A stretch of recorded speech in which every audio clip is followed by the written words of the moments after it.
Founders Week keeps getting better and better, my friends. The goal of this entire week is to simply inspire you to take the road less traveled. If you're interested in becoming an entrepreneur, a self-starter, or someone who just has a really neat idea and want to bring it to life. And we're going to do this by sharing some stories from incredible men of the hour who have launched their own companies with powerful and unique missions. And joining me right now, Darnell Henderson, the founder of Himistry. And yes, I said Himistry, him plus chemistry. We're going to find out exactly how this company came to life. But Darnell, we are still amidst the world's probably the largest pandemic. So I want to ask you, long or short, however you want to answer this, but when you think about how Himistry has been doing, how you all have overcome, and how the company continues to evolve and change during such times that we're in right now, how are you and Himistry doing? We're doing fantastic, but I will say that, it takes, years of being an entrepreneur to be able to ride different waves. This is our first pandemic for sure, but it's not the first obstacle that we've encountered over the years of being in business. And I think that just from being an entrepreneur, I think that most entrepreneurs are born entrepreneurs. So you learn how to navigate through whatever tough times, right, within your business, because you know your business more than anyone. So it gives you an opportunity to not only reassess or reevaluate opportunities for your space, which we've done during COVID. Our business really started in our men's grooming facility in South Florida back in 2004. And little did I know from then to now that I would create this men's grooming line that will be sold in department stores and online, et cetera.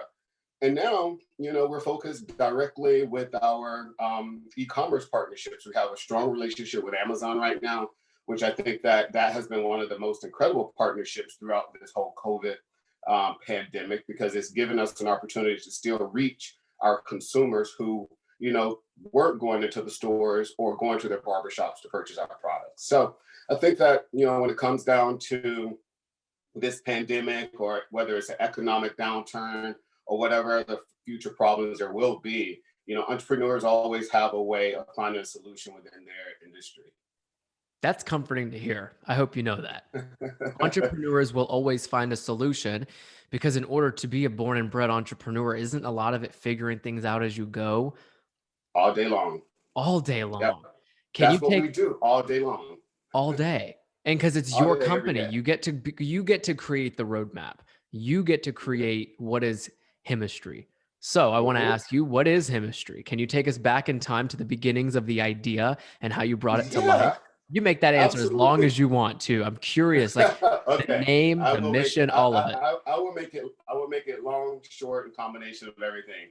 So, Himistry really didn't start as Himistry. Himistry started, in our facilities after we started our first company, which was Healthy Image Men, which those abbreviations HIM are the acronyms that we use to leverage to create our men's grooming line once we had our facility. So in our facility, we were kind of, ahead of our curve back in 2004, where we had a facility that we were offer haircuts, facials, massages, hot towel shaves, all of these kind of things that are normal for men and men's grooming now. It wasn't so normal back in 2004. So being that we were a little ahead of the curve, we actually had an opportunity, especially with myself being a registered skincare specialist and a registered nutritionist. I could hear directly from my consumers some of the products that we were carrying that were not necessarily meeting their needs, and basically hearing directly what white space was in the industry for opportunity. So long story short, I ended up finding some great partnerships, developed a core group of products, tested those products out in the facility as a esthetician, using those on my client. And years later, we had an opportunity to position the products with retailers. Our first retailer that we partnered with was Macy's. And that's really where we started to really evolve and understand the capacity of not only doing business, but also having an opportunity to expand the brand in such a compelling way. And I would always, get, emails or letters in the mail from customers, which is, kind of takes me back to while I've been doing this for so long. It's because it's more about the why versus the what. And the reason that, I continued to do this because I would get emails or, phone calls or even letters in the mail from customers saying that, hey, this stuff really works. And understanding, for men and men's grooming, what you put first is your face. And people are very conscious about the impression that they want to give. And a lot of the times, if you have, severe acne or skin discoloration or anything that's making you feel, not as secure as you would like, we were aiding in that solution, and it felt great, and it still feels great and rewarding to be able to help men feel better about themselves, especially when we're in this world of self-care nowadays. So Himistry really started, in a hybrid of our men's grooming facility. Now we've evolved to focusing on becoming a distribution point for all men's and their skincare needs. Being that, we are all testosterone driven fellas. Some of us are active, some of us, want to look good at all times. And the thing about Himistry is we don't focus on a certain ethnicity, or we don't focus on a certain niche. We focus on the customer skin type. And once you understand your skin type, from our point of view, you are better be able to address which ingredients are better suited for your skin needs. And you bring up the term white space. That's Mhm. something I know a lot of entrepreneurs try to go after as soon as they launch something. A brand or company, you always want to think about what hasn't yet been done. And when you were thinking for Himistry to fill a certain white space within men's skincare, what was your thought processes? Because I'm curious. I wonder too, how often you would have to ask yourself, what do men not want to talk about that we can start talking about? What do men put to the side because they're masculine men with a lot of testosterone that we can bring to light through this company, I will start by saying that first, I'm my number one customer. So I always start with self, and I try to understand what would I like to purchase as a customer and what is not available for me to be able to utilize in the industry.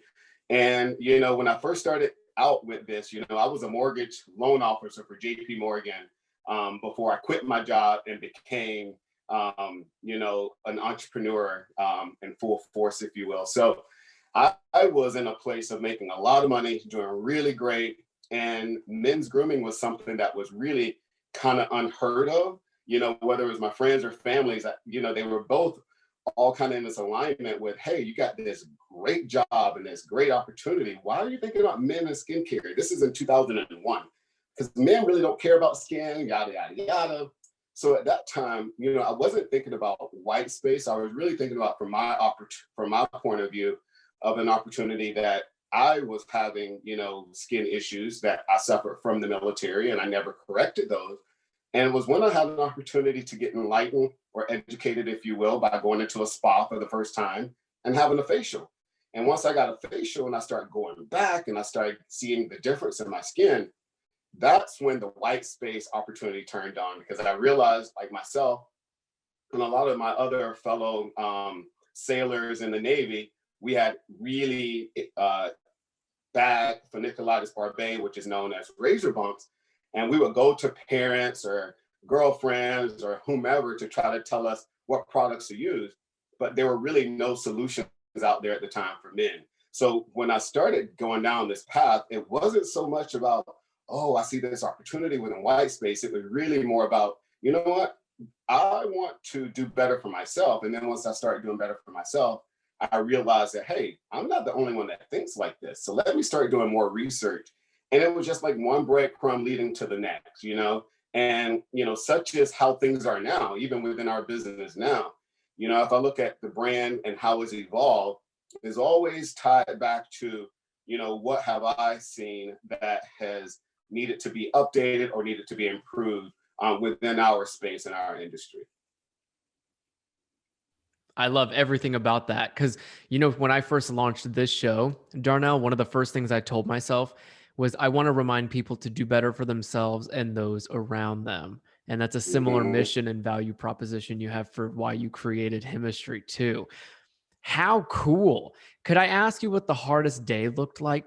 And I know everybody's hardest days are different, and I'm sure every day is quite tricky and hard in and of itself. But when, as an entrepreneur, there had to have been one day that you looked at and said, "Damn, I'm really an entrepreneur."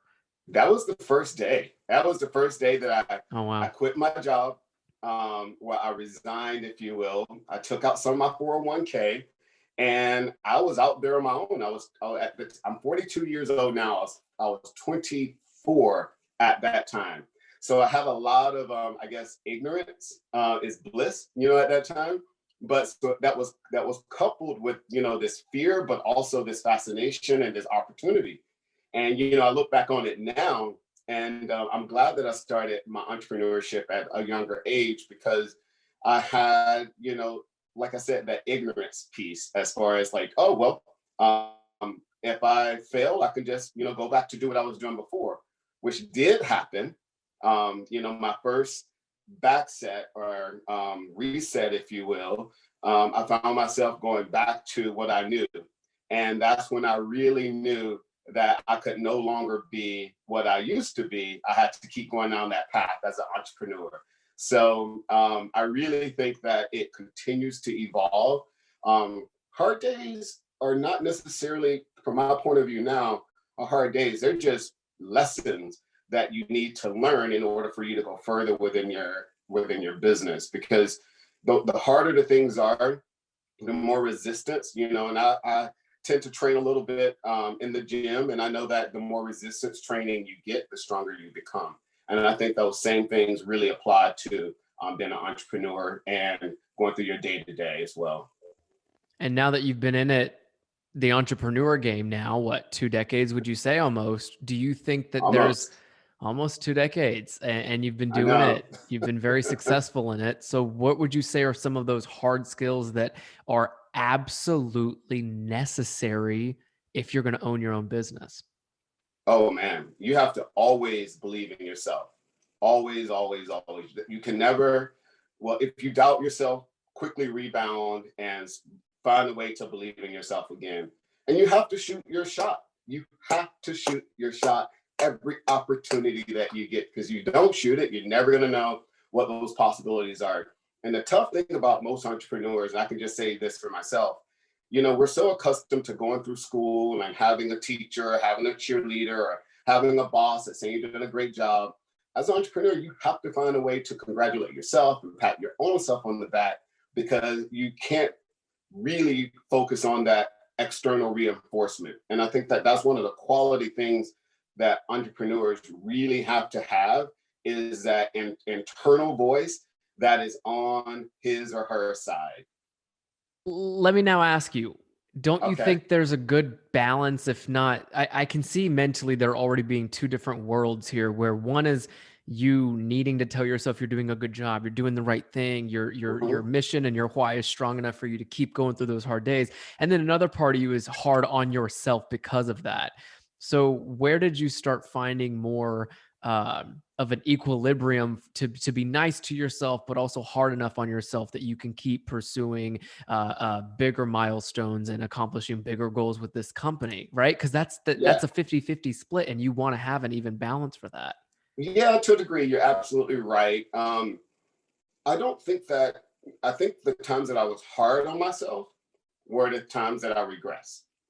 The times that I was more compassionate with myself and telling myself that, you didn't know this, things will get better. And the more I have real authentic conversations with myself, that's really when I see and have seen things, completely balance in my life. I take full accountability for the things that I could have done better, but I really have gotten to a place where I can't be hard on myself in a degree where it's going to make me lose confidence in myself. Because we can always start another business. We can always, if we're married, get remarried. We can always, start over, if you will, but you really can't, you're married to yourself all the time internally. So finding a way to manage those internal voices and having a happy marriage within yourself has taught me really to continue to have compassion with myself and take accountability. I think that was I would say I've learned that in the last few years. That wasn't something that I started off knowing. This is something that evolved, and I started seeing that, when I'm less harder on myself, but taking accountability, I see progression and production. So that is ultimately kind of that balance for me. That gives me goosebumps because you do have to be compassionate to yourself. You know what I did the other day? It was 2 Mhm. days ago, Darnell, and I went home at like 7 p.m. Usually I'd still be working or out entertaining somebody for whatever. I mean, I Mhm. just went home early and I said, I owe myself a couple hours to just chill out. So I called my Yeah. mom, I called my best friend, and I was just good to myself that night. And then the next day, probably the best day ever. Well, I mean, we have a Yep. lot of best days, but I love that you bring that up because you have to keep a very good balance of like being accountable and understanding how much needs to be done, how much of your time and energy needs to be put into work and accomplishing things. And that's great. But how many successful people have already told us in the world you can be really successful and rich and still be lonely, upset at Right. yourself, mad that you didn't Yeah. do certain things. So there's a huge balance to all of it. I want to talk more about balance with you here in just a minute, but craziest story. Every entrepreneur's journey in this thing, right? Mm, In building your own business and brand is different. Every single pathway is different. Every learning curve that you all absolutely. have been through is different. What's the craziest story you have, either with a teammate, your founding partners, or a client? Do you have a really crazy story that you're like, oh my God, only as an entrepreneur would I've experienced this? It kind of goes back to that word you used earlier about success and making a lot of money, yada, yada, yada. And I used to think that what success was all those things, right? And the craziest thing happened, which I had an opportunity to be on the cover of a magazine in years before. And I had someone come up to me and ask me for an autograph in front of my parents. And I was like, wait, what? Is this really happening? And it was kind of a rewarding experience, but at the same time, I'm like, is this why I started this business, to kind of go down this road? And and then I really started kind of really refocusing on the core values of why I started my business. I wanted to understand and continue to understand what I viewed as success versus what others have deemed as success. And as I said previously, in the recording and in the interview here, things have evolved and they continue to evolve. So, for me, success now within my business is really tied again to the why for what I do.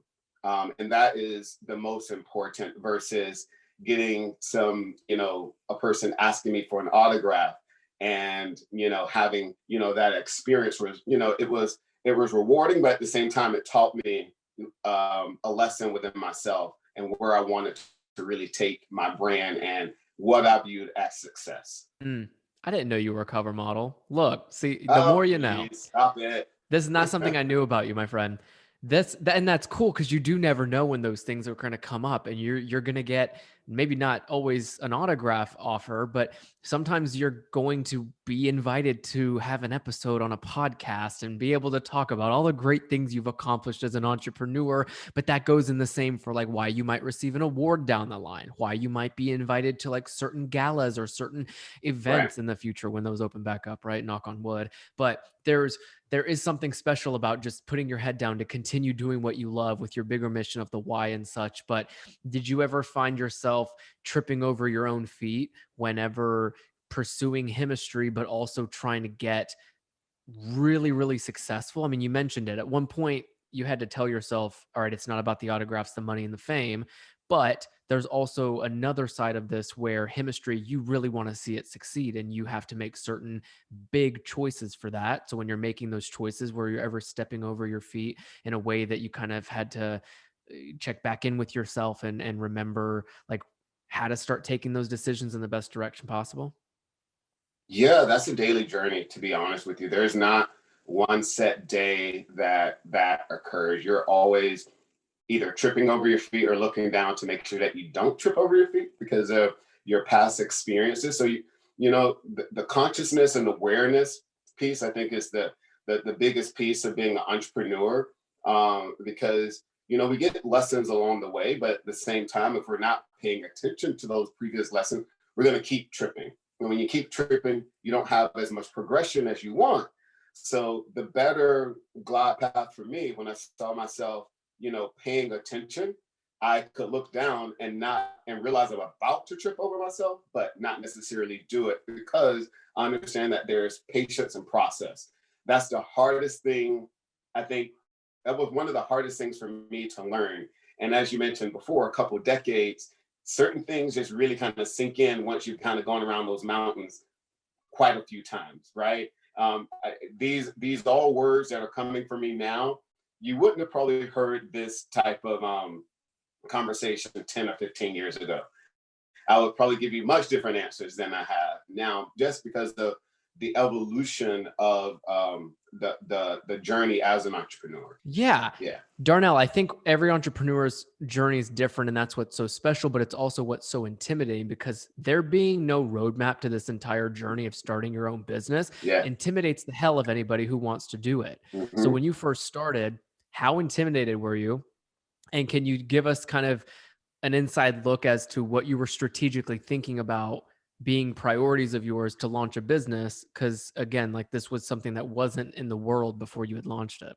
Right. And I think that is the essence of itself, because when you first start and you have an incredible idea that you don't think many people know, you're not thinking about that there's no roadmap. You're thinking that you know everything because you get to create it. So that was kind of my mind frame at the time, was I can do this, and no one else has done this. So no one else can really tell me if it's right or wrong. But at the same time, you're charting a path that has not been charted. So there's a lot of grassy areas, there's a lot of pioneering. And when you go down a path that is not so traveled, you're going to have to do a lot of the work in the industry. When I started this back in my spa back in 2004, we were one of the first ones, if not the first one, in the state of Florida that targeting men, period. Number two, there weren't very many men's grooming products out there. As a matter of fact, I went into Sephora, and that's kind of how I started this whole thing within my grooming line. Is I went into Sephora because my esthetician told me to go in and look for skincare. And I walk in and I see all of these products that are targeted to women. I see Sephora, all I see is just, beautiful women, makeup, etc. But over here, they have this section of men's skincare. And it was such a small section, but I was like, okay, being that this company understands that value for men is there, but they're not really trying to invite that customer in.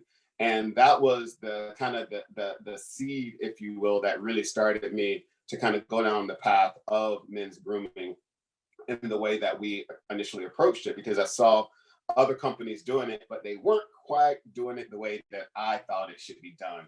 So that gave me an opportunity to see that, okay, someone's doing it, but I could do it differently. And I think sometimes when we start things off, we think that we're the originator and that we're just doing everything that no one else has done. Not true. There's things out there that we kind of go out and we enhance. And when we get down those roads, when we go down those roads of seeing that there is white space, we start to understand that there are other companies and other people that have done it before, but not in the way that you put your fingerprint on it. And I think that is what has given me some level of confidence, because it's my fingerprint. And, contrary to when I was in corporate America, I had to do things exactly the way that they wanted it done in order for me to get, the financial stability or even, progression in my career. But, as an entrepreneur, I was able to kind of set my own guidelines and my own reward systems. And, and those things have really trajected me to be still in this entrepreneur seat to date. In that seat you are. Yeah, I want to I go back am. to this idea you mentioned earlier about being kind to yourself and patience. It's all patience based if you think Hmm. about this journey. But when you're being as patient as you are and trying not to be hard on yourself, there's a delicate balance that we also hinted at earlier. So when you are not doing entrepreneurial things with Himistry, how do you Uh-huh. really kind of settle down for yourself and maybe reset? What is the life as an entrepreneur aside from an entrepreneur, really, because I think a lot of times people misconstrue, like, that's an entrepreneur. He never turns off. He's always on. He Yeah, is the brand. People say it about me and they're like, "Oh, that kid hosts a podcast. He's probably always that way, always uppity and witty." But yeah, kind of, I guess, but I have certain rituals on the exactly. side that I like to decompress with and stuff. But for you, what are some of your rituals and ways that you decompress and kind of get back to Darnell Henderson that's not the entrepreneur? I found that over my years of being an entrepreneur, the same person as an entrepreneur. I'm not going to say that this is the same truth for professionals, because I think that there's a difference between a professional who works for someone and an entrepreneur who is, making their own success ladder, if you will. And what I've learned within, for myself, and what has been really an incredible lesson, is the same person that I am as an entrepreneur. It's the same person I am in my personal life, so that I never have to turn something on or off. It's always steady and consistent. So, when I created the brand, HIM, Healthy Image Men, it was all about being, focusing on the man for being healthy, whether it's spiritual health, mental health, and physical health, whatever roles that played. I wanted to play a role in that, because I know that that was something that I was incorporating in my life holistically. So I make sure that I get my spiritual teachings every single day with meditation. I make sure that, I keep my body healthy and strong by having a workout regimen. At the same time, I'm watching the things that I put, in my body, as far as food, and some of the conversations and some of the things that I read. So for me, it's really collectively growing organically as this being and this person that I am. And I know that this benefits my brand as a whole and benefits Himistry as a whole, because I am that entrepreneur that shows up, and the entrepreneur that shows up is Darnell Henderson. So I have to be consistent across all channels if I want that to continue to be the brand and the brand promise that I'm delivering to my customers. Yeah. But listen, and that's why we got along so well. I think that's where you actually find your own secret sauce, or, Hmm. your way in being who you are and then bringing that up front to everything. It's when we first connected too. We brought the same version of what people are listening to between our conversation now to the initial call for both of us. And we hit it off because we're both optimists by nature. And we found that there were a lot of commonalities. But if we both had a shield that was like, I'm the host of the show, and you're like, hey, I'm the founder of Right, Himistry. right. It's just, and it goes back to what you just said. Sometimes that's played up in corporate America Hmm. too. And something so unique about the small business and I mean, I don't even think it's called small business world anymore, because half of the small businesses with entrepreneurs like yourself are huge. And Hmm. it's growing and growing. And these brands and companies are getting bigger than and they're starting to compete with the corporate America companies. But I often hear from founders a lot of times that, entrepreneurs by nature are naturally just going to be more casual and more lax. I mean, you look at all the tech companies, they're all startups. So, like, it all kind of makes sense. But at the same time, I needed to hear you say that in order for me to realize, like, yeah, you know what? Bring your full self to the job. I Yep, do it to my other corporate job at NBC. It's like, you bring your full self. Everybody would want to work with you even more because that's who you are. And you exactly. you should never shy away from that. Here comes my favorite part Okay. of this discussion. It is very advice heavy. To anybody listening right now, if you're thinking about being an entrepreneur, if you're thinking about starting a business, the reason we brought these crazy cool guys onto the show is because they have loads of advice. They have loads of non-negotiables if they're going to start a business, or if you're going to start a business. Get your pen and paper out, because Darnell, what are your top secrets and non-negotiables for starting your own business and keeping your business growing as the years unfold? Oh, that's easy for me. Is you not only do you have to learn, because you don't know everything as an entrepreneur, there's a daily learning within your industry or within your personal life. And as you learn, you teach. And it's a combination of those things. It's really, the spectrum from learning and teaching. I think that combination there has really um, helped advance me and my brand in a way that no other lessons has taught me. And that teaching, if you will, or that learning, if you will, can be from mentors, people that have gone down the path similar to yours that can, help you not avoid the big pothole, help you avoid the big potholes, but you're going to still have your little potholes along the way because those are the lessons that you need. So, for me, it's really been summed up from just the ability to listen and to be taught, and then also at the same time be able to not hoard information and also teach and pass on information, because a lot of times as an entrepreneur we have our heads so down and we're driven that we're just so focused on being better within ourselves that we're not looking at, hey, I have something compelling to offer another entrepreneur. So I'm always inundated with questions or emails from individuals that are asking about my journey. And I do find time to not only be mentored, but also have people that I mentor as well. And I think hands down for me, that has been the most essential element within my business that has helped sustain and also help my brand continue to grow in the way that it has been growing. Better together, as they like to say. I will always say Hmm. that, better together. The more people you have in your corner and that you're in the corner of, the better this Hmm. universe and world will ultimately work together, especially when you're an entrepreneur, because same reason why you and I became friends. It's like, well, you're going to know people I don't know, you're going to know things that I don't know, and vice Right. versa.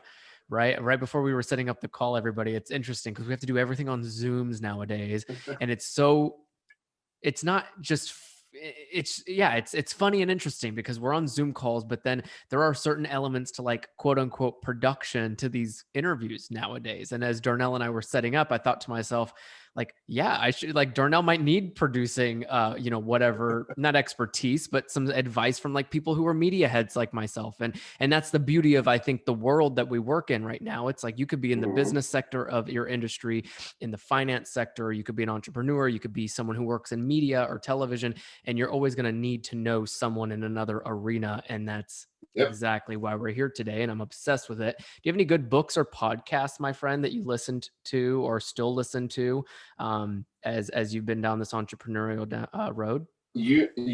For me, when it comes to entrepreneur, it really I take a step back and I look at the individual, and I work on a lot of personal development, if you will. So for me, a lot of things really revolve around my spirituality and my spiritual growth, because that gives me an opportunity to be aligned and be conscious, which has hands down been the best guidance within my business to date.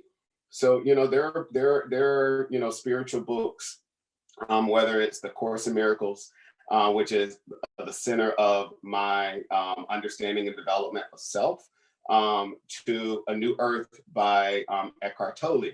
So, I try to focus more on what I can understand internally within self, because I know that everything that resides here comes out through here. And if I can manifest it within here and have things in alignment here, totality, then it will ultimately just manifest in the presence and outside. So that's really, and then of course, I can't go without saying that I don't tune into the Men of the Hour, Mr. Justin Crawford. Shameless plug. Oh man, you're the best. Do you think, what do you want now for Himistry going forward? If you had to project maybe 3 to 5 years, what do you Okay. want for Himistry? This is your baby child, and you've grown it in such Hmm. an incredible way. You guys are Yeah. starting to go into different department stores now and different partnerships online like Amazon, and you'll start advertising with certain companies and start going down different routes. But all of it's to Mhm. continue to grow. But where do you want it to go? That is such a great question, Justin. And I look at it very similar to, almost parenthood, right? So I've been doing this for almost 20 years or so. And it was always about, where do I want to take Himistry? And what I've learned in this journey is where Himistry has taken me, from the development of an entrepreneur. So it's almost, looking at, a parent and child relationship. You nurture this child to get to a point where it can take care of itself. And then before you know it, it's taking you places and doing things for you that you never thought would happen. And that's really where the seat that I'm sitting in right now with Himistry is. I know that, I built it to a certain place where I'm being conscious to see where it's taking me and the opportunities that it's taken me. For one of the things that I'm really proud of right now is that we are, some upcoming things we are aligning with our partnership with Nordstrom. And one of the partnerships initiatives that we're aligning with right now is to be, aligned with, again, the why for versus the what, or and the what. And one of the things that we're really excited about is our partnership with historical Black colleges and universities through Nordstrom's, so that when customers and our clients are able to purchase our products, we're able to give back to scholarship funds and also aid in the support of historical Black colleges and universities. So 10 years ago, never thought of that. I thought that, I'd be driving my foreign vehicle, have my house and all that. But once you do that, then it's what else? What's next? So I was fortunate enough to kind of reach some of those milestones at an earlier age to understand that, okay, that's not it. And again, that's why I started really self-focusing and internalizing where are my next steps. And I realized that some of my next steps are going to just be organically taking me there from the brand, because, like I said before, for me to vision what I could do for Himistry, I couldn't have imagined what the brand has done for me, if you will. So I'm sitting back and co-creating this brand with the brand, if that makes any sense to you. That makes all the sense. And Okay. I don't think I've heard anybody put it like that since day one, since I've met entrepreneurs, since I became obsessed with entrepreneurs and doing something on my own and considering myself an entrepreneur. I never looked at it that way, but you're right. Something that you've built and put all this energy into, if you treat it like a baby and it starts growing up, it'll also start teaching you some things. As weird as it sounds, because it's a company, right? And you actually have to do all the work to keep it going. But at some point you look at it and you're like, but that allowed me to do these things. That led to this. And that Mm-hmm. meaning baby, or think, at one point it was not a thing and now it is.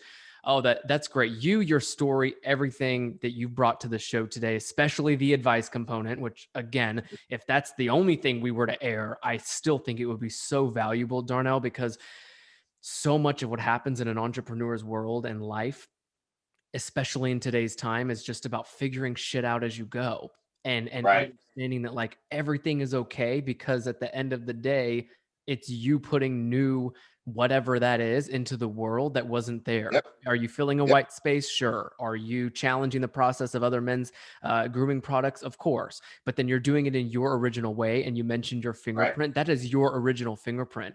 Yep. And it's why we now, I mean, listen, we're able to have you on our Founders Week special of the Men of the Hour because of that, right? We consider you a man of the hour from day one because of the trailblazing mentality that you have and this bigger picture idea that you're about your why, not your what. And boom, Himistry is heading in such a great direction now with Nordstrom. And I love the HBCU initiative there too. There's a lot that will continue to prosper, I'm sure, my friend. But I Yep. can't thank you enough for coming by the podcast and hanging out with me for about the last hour and sharing everything that you did with us.